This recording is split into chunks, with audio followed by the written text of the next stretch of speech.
et que je vais tester. Je me suis dit, mon avis, ça pourrait peut-être vous intéresser. Alors, il n'y a pas de promotion de quoi que ce soit. On me l'a envoyé par rapport à la chaîne YouTube et on m'a dit que tout simplement, la personne, du moins l'organisme qui me l'a envoyé, m'a dit qu'il était abonné à la chaîne YouTube et que tout simplement, il aurait aimé que je teste un de ses produits, non pas spécialement en vidéo, mais voilà, pour avoir mon avis sur son produit, tout simplement. Donc je me suis dit que pourquoi pas en même temps vous le présenter. Écoutez, on va regarder ça ensemble. Alors, il est livré, donc, ce petit boîtier qui est tout simplement là pour, on va dire, convertir le Apple CarPlay qui est en filaire pour le mettre en Bluetooth. Donc, c'est-à-dire que maintenant, vous n'aurez plus besoin, grâce à ce petit boîtier, de brancher directement votre iPhone sur la prise USB type A de votre véhicule, mais uniquement d'activer le Bluetooth quand vous rentrez dans votre voiture. Il sera automatiquement reconnu donc par ce boîtier qui lui va transmettre ensuite toutes les informations de votre iPhone sur l'écran multimédia. Alors, vous avez avec un câble en USB A et un USB-C.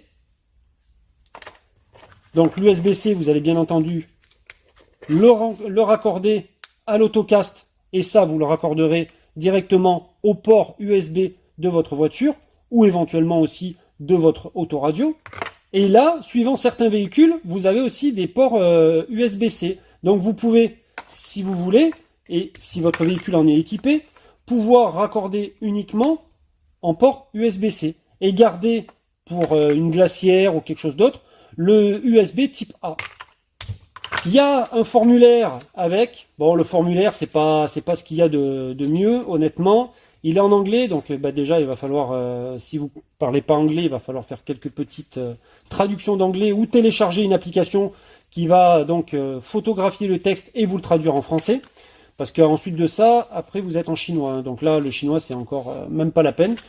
Moi, j'ai trouvé, honnêtement, que ce petit boîtier, c'était quand même assez ingénieux. Parce que ma femme était tout le temps avec le cordon de charge de son téléphone branché sur la prise USB type A de la C3 et donc le cordon raccordé à son iPhone pour pouvoir avoir tout ce qui était le Waze, tout ça, et profiter du Apple CarPlay qui équipe le véhicule.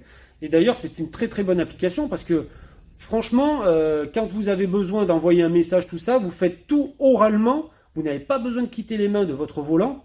Moi, j'ai trouvé que c'était vraiment bien. Après, quand j'ai reçu ça, j'y croyais pas trop. Je l'ai essayé. Franchement, j'ai adoré. Sincèrement, j'ai adoré. Il y a juste un truc qu'il faut que je fasse, c'est voir pour essayer de l'installer mieux dans la C3, parce que le problème qu'il y a, c'est que quand on commence à prendre des bosses et tout, le boîtier il a tendance à taper un petit peu dans la partie où il y a le porte-gobelet, là devant, là, dessous l'autoradio. Et franchement, c'est désagréable. Donc, je suis en train de voir un petit peu quelle adaptation je vais pouvoir faire. Je pense que je vais passer par derrière et éventuellement peut-être le coller derrière la garniture du tableau de bord. Je sais pas, je vais regarder. Si éventuellement ça vous intéresse, vous pouvez donc acheter ce petit boîtier sur Amazon et aussi sur AliExpress. Et bien entendu, je vais vous mettre le lien en description dans la vidéo. Ça vaut pas bien cher, je crois un peu moins d'une centaine d'euros. Eh bien, écoutez, maintenant, j'ai envie de vous dire une seule chose. Place à la vidéo du modus Ferguson.